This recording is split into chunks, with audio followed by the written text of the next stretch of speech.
వివరాలు చూద్దాం. రష్యా నుంచి చమురును కొనుగోలు చేస్తున్న దేశాలపై అమెరికా కొరడా జులిపించేందుకు సిద్ధమవుతోందా? రష్యాను ఆర్థికంగా దెబ్బతీయడంతో పాటు ఆ దేశం నుంచి పెట్రోలియం ఉత్పత్తులను కొనుగోలు చేస్తున్న దేశాలపై కూడా కఠిన చర్యలకు అమెరికా సెనెట్ గ్రీన్ సిగ్నల్ ఇచ్చింది. రష్యా నుంచి ఇంధనం కొనుగోలు చేస్తున్న దేశాలు పరోక్షంగా ఉక్రెయిన్పై రష్యా సాగిస్తున్న యుద్ధానికి ఆర్థికంగా మద్దతిస్తున్నట్లేననే వాదనతో ఈ బిల్లును తీసుకొచ్చారు.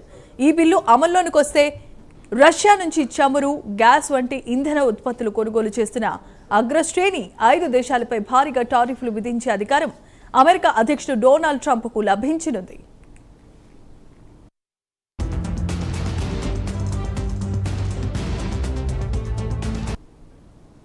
ఇందులో Bharat, China, Azerbaijan, Hungary, Slovakia దేశాలున్నాయి. అంటే రష్యా నుంచి ఇంధన కొనుగోలు కొనసాగిస్తే ఆయా దేశాలపై అమెరికా 100% వరకు టారిఫ్లు విధించే అవకాశం ఉంటుంది. ఇక్కడ భారత్కు సంబంధించిన అంశం అత్యంత కీలకంగా మారింది.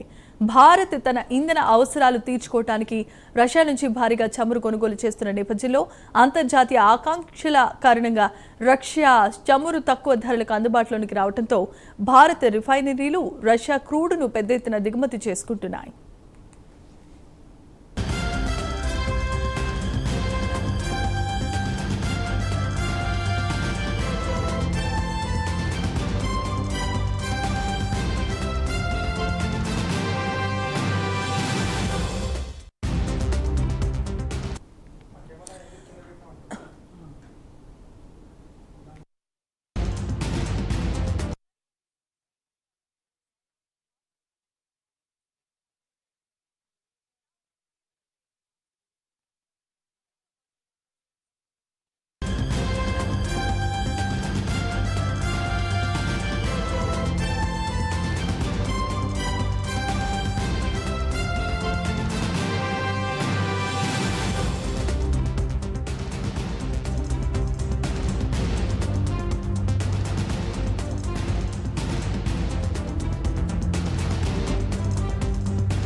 ఇదే సమయంలో ఇరాన్ విషయంలో అమెరికా కఠిన వైఖరిని కొనసాగించనుంది.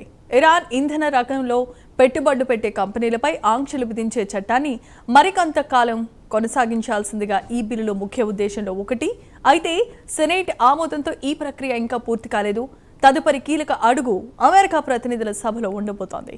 ఈ నెల 31న ప్రతినిధుల సభ ఈ బిల్లుపై నిర్ణయం తీసుకోనుంది. అక్కడ కూడా బిల్లు ఆమోదాన్ని పొందితే తదుపరి అధ్యక్షుడి నిర్ణయం కీలకం కానుంది.